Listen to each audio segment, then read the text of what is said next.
Hello friends, welcome to రుచి వంటిల్లు. ఈరోజు మనం ములక్కాయ మసాలా కర్రీ చాలా టేస్టీగా ఎలా తయారు చేసుకోవాలో చూద్దాము. ఈ ములక్కాయ కర్రీ మనకు అన్నంలోకి చాలా టేస్టీగా ఉంటుంది, ఇంకా చపాతీ పులావులకు కూడా బాగుంటుంది. చాలా ఈజీగా చేసేసుకోవచ్చు. సో లేట్ చేయకుండా వీడియోలోకి వెళ్ళిపోదాం.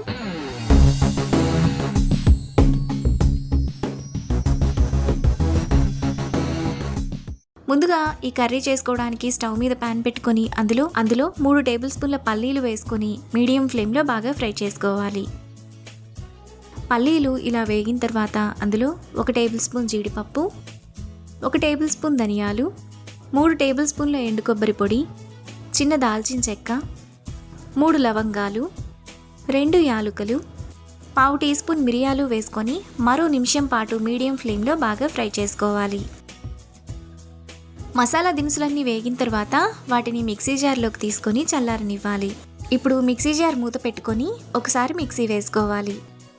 ఇలా వేసుకున్న తర్వాత అందులో 1/2 గ్లాస్ నీళ్లు పోసుకొని కొంచెం బరకగా మిక్సీ వేసుకోవాలి. మసాలా పేస్ట్ను ఇలా వేసుకున్న తర్వాత ఒక బౌల్లోకి తీసుకొని పక్కన పెట్టుకోవాలి. ఇప్పుడు అదే మిక్సీ జార్లో చిన్న ముక్కలుగా కట్ చేసుకున్న 4 టమాటా, చిన్న మామిడికాయ ముక్క వేసుకొని మెత్తటి పేస్ట్లా మిక్సీ వేసుకోవాలి.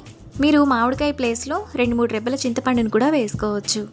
టమాటా ప్యూరీని ఇలా వేసుకున్న తర్వాత పక్కన పెట్టుకోవాలి. ఇప్పుడు స్టవ్ మీద ప్యాన్ పెట్టుకొని అందులో 2 టేబుల్ స్పూన్లు ఆయిల్ వేసుకోవాలి. ఆయిల్ వేడైన తర్వాత 1 టీ స్పూన్ ఆవాలు జీలకర్ర వేసుకొని ఫ్రై చేసుకోవాలి.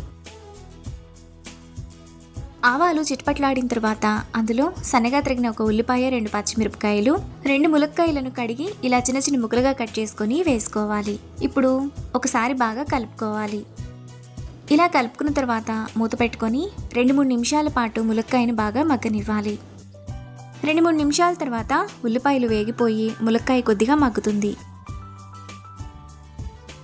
ఇప్పుడు 1/2 టీ స్పూన్ అల్లం వెల్లుల్లి పేస్ట్, ముందుగా మిక్సీ వేసుకున్న టమాటా ప్యూరీ, టేస్ట్కి తగినంత ఉప్పు, 1/2 టీ స్పూన్ పసుపు, 1.5 టీ స్పూన్ కారం, 1 టీ స్పూన్ గరం మసాలా వేసుకొని టమాటా ఇంకా అల్లం వెల్లుల్లి పేస్ట్ బాగా వేగిపోయి ఆయిల్ అంతా సైడ్స్కి వచ్చేంత వరకు మధ్యలో కలుపుతూ ఉండాలి. టమాటా బాగా వేగిపోయి ఆయిల్ అంతా ఇలా సైడ్స్కి వస్తున్నప్పుడు ముందుగా మనం మిక్సీ వేసుకున్న మసాలా పేస్ట్ వేసుకొని మసాలా కూడా బాగా వేగి ఆయిల్ అంతా సైడ్స్కి వచ్చేంత వరకు కలుపుకోవాలి.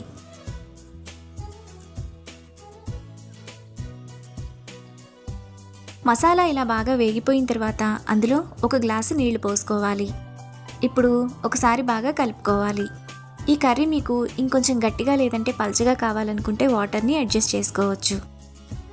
ఇలా కలుపుకున్న తర్వాత మూత పెట్టుకొని మధ్యలో కలుపుతూ 15 నిమిషాల పాటు మీడియం ఫ్లేమ్లో ఉడకనివ్వాలి. 15 నిమిషాల తర్వాత ములక్కాయ కర్రీ మనకు ఈ విధంగా బాగా ఉడికిపోతుంది. ములక్కాయలు కూడా మెత్తగా ఉడికిపోతాయి.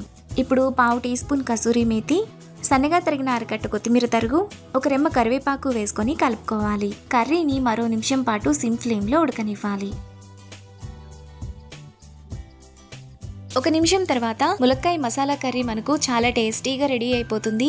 ఇప్పుడు ఈ కర్రీని బౌల్లోకి తీసుకొని రైస్ ఇంకా చపాతీ పులావ్తో సర్వ్ చేసుకుంటే ఎంతో టేస్టీగా సింపుల్గా చేసుకునే ములక్కాయ మసాలా కర్రీ రెడీ. ఈ రెసిపీని మీరు కూడా ట్రై చేసి మీకు టేస్ట్ ఎలా కుదిరిందో నాకు కామెంట్స్లో షేర్ చేయండి. ఈ వీడియో కనుక మీకు నచ్చినట్లయితే లైక్ చేసి, షేర్ చేసి, సబ్స్క్రైబ్ చేయండి.